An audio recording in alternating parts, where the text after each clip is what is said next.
morning and welcome to this episode of Cctv. I am Sharonda Rankin.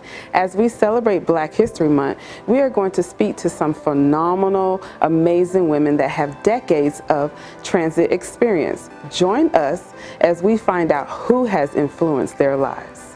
My name is Beverly Beckworth. I'm an operator for Citrus Connection.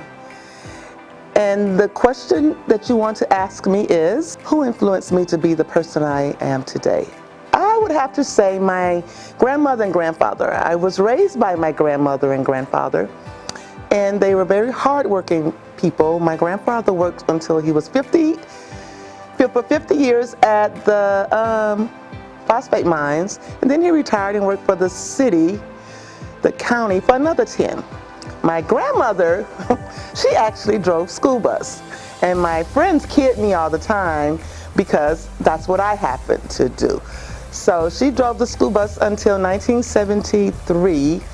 Of course, before integration, she drove the school bus to segregated schools. And they worked very, very hard. And it really, really influenced me to work very, very hard, even though what I do is extremely hard, but it influenced me to work hard and earn a living for me and my family. That's what I would have to say about the people who influenced me the most. Of course, Rosa Parks, being a bus driver, that motivates me a lot. My grandma and I used to ride the Greyhound bus, and as soon as we were able to ride on the first seat, she would jump behind that bus driver and put me on the first seat with her every time, even though I wanted to go a little bit further back, but it was just the pride in her with the Rosa Parks connection to ride on the first seat behind the bus driver on the Greyhound bus. I'm Ruby Campbell, and the person that influenced me today was my grandmother. Her name was Lorena Campbell. She always told me to look at things two ways. The glass full or half full in life is what you make of it. Treat people with compassion, or treat them as though it's pertaining to your grandmother or your auntie. So with that being said, it was instilled in me at a younger age to be the person I am today. How I use it every day is when a new employee come in the training department, and my take is I have compassion for elderly people, and my Bible verse that I use in my Bible are, what if that was your grandmother? What if that was your mom? Will you have treated them different or the same as you had just treated that client you just left behind or you refused to transport?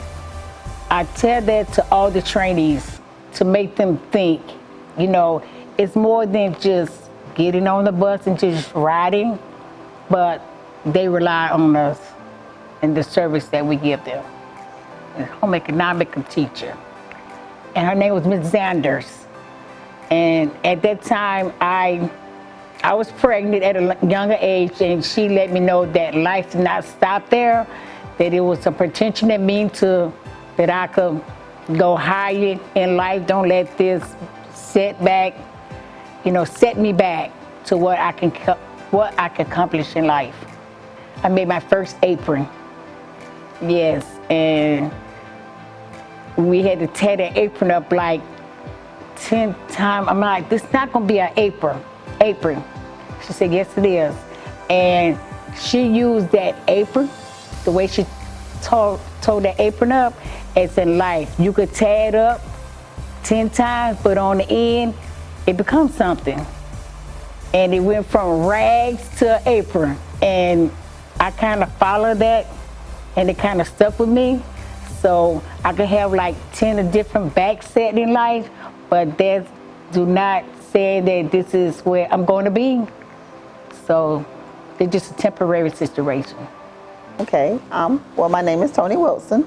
I've been an operator here for about 26 years. And the person who influenced me would be my grandmother.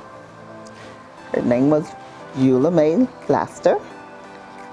She was a very strong-willed person, so she instilled in us that to stand on your own 2 feet. So, and she was a very religious person, so she also instilled in us that God comes first above everything else. She did lead by example because of the fact that she worked up until she was about 70, I'll say it's about 74. She didn't want to, yeah.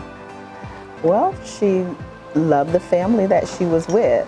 See, she was a maid, but she loved the family she with. She just raised them, you know, and basically instilled in them the same principles that she instilled in us.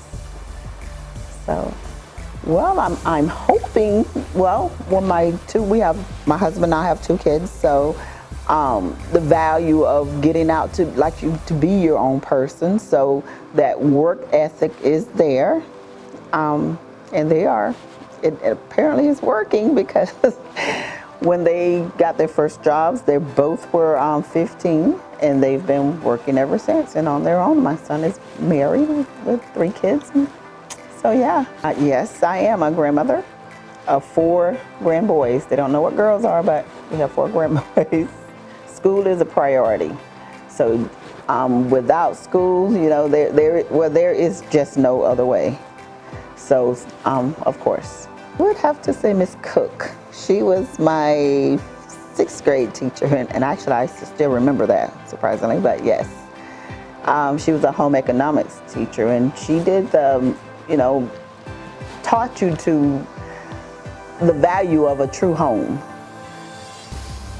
So basically, you know, it's more than just cooking, but you know, just to make sure that home is, to keep that home a happy home, there's a balance between communications with each other and communication with the outside.